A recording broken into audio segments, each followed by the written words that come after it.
April महिन्याची सुरुवात वातावरणाच्या रडारवरती असलेला पहिला जिल्हा म्हणजे कोल्हापूर, कर्नाटकच्या बेळगाव, हुबळीपर्यंत मेघगर्जनेसह गारपिटीचा रडार बनलेला आहे। लातूर जिल्ह्यातही काही ठिकाणी उद्याचा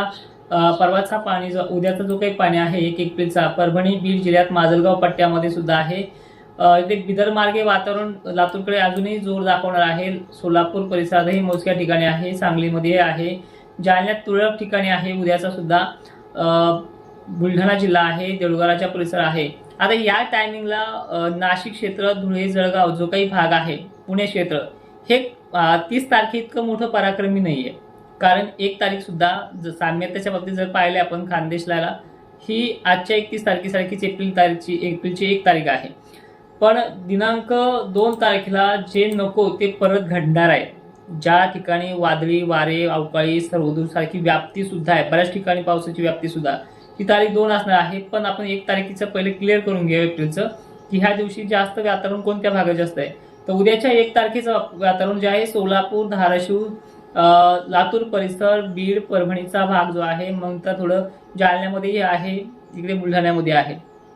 दोन्हीच्या वातावरणामध्ये एवढा डिफरन्स आहे की 31 तारखेला जेवढी व्याप्ती होती तेवढी ह्या 2 दिवसात कमी आहे। पण स्थानिक बेसवरती पाऊस आहे, तुम्हाला माल वगैरे झाकून ठेवावाच लागणार आहे।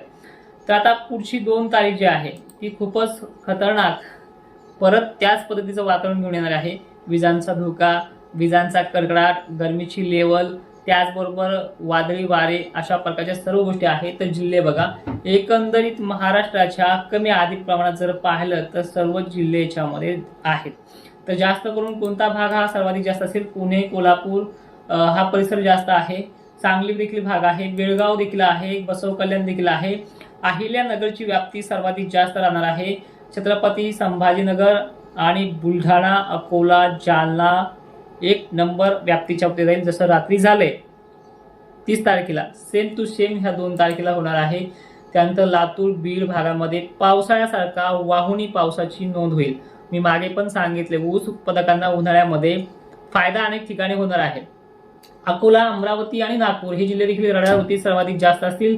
आणि 2 तारखेला सर्वाधिक जास्त नोंद होणारा मराठवाडा, विदर्भाचा सर्व जिल्ह्यांचा याच्यामध्ये समावेश आहे।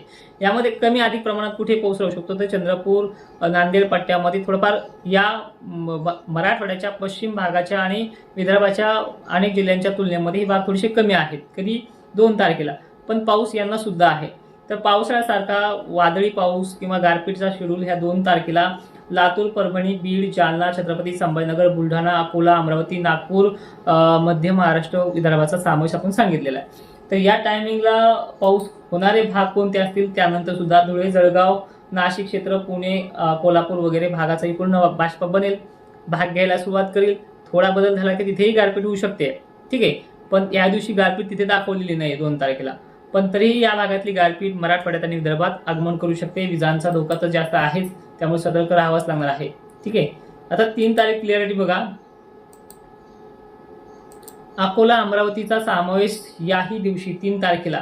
सोलापूरला मेघगर्जना आहे, अधिक वातावरण वादळी देखील आहे।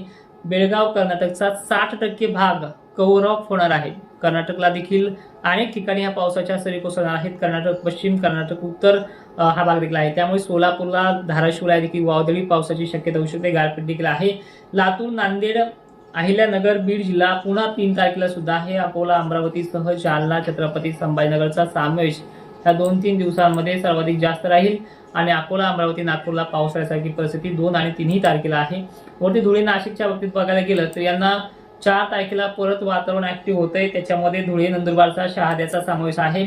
WDC लेअर असेल, वातावरण 4ही तारखेला पूर्व विदर्भात आहे। हिंगोली, वाशिमसह समावेश आहे। 2 आणि 3 तारखेला सुद्धा एप्रिलच्या हिंगोली, वाशिम हे देखील भाग आहेच। एकंदरीत सांगायचं म्हणलं थोडक्यात तर मराठवाडा आणि विदर्भ सलग 4 तारखेपर्यंत कायम आहे। 5 तारखेला वातावरण निघून गेल्यासारखं वाटलं, पण जाता जाता थोडेसे उत्तर साईड म्हणजे विदर्भाची भागातले 1-2 तारखे देऊन जाऊ शकतो।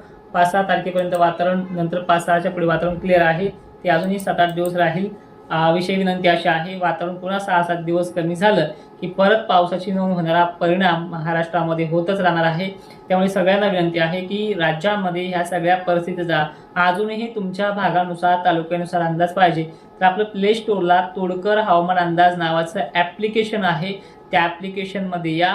त्या ॲप्लिकेशनमध्ये तुम्ही तुमचं नाव OTP टाकून जनरेट करा आणि जिथे काही फी आकारली आहे दक्षिण महाराष्ट्रासाठी, कारण की सोशल मीडियावरती दक्षिण महाराष्ट्राबद्दल मला बोलता येत नाही आहे, त्यामुळे तिथे ॲप्लिकेशनमध्ये तुमच्या गरजेसाठी जो अंदाज बघायचा तो बदलून घ्या आणि तिथे तुमचे प्रश्न देखील विचारले जावा. तिथे एक व्हॉट्सअप ग्रुप सारखा मोठा ग्रुप सुद्धा आहे.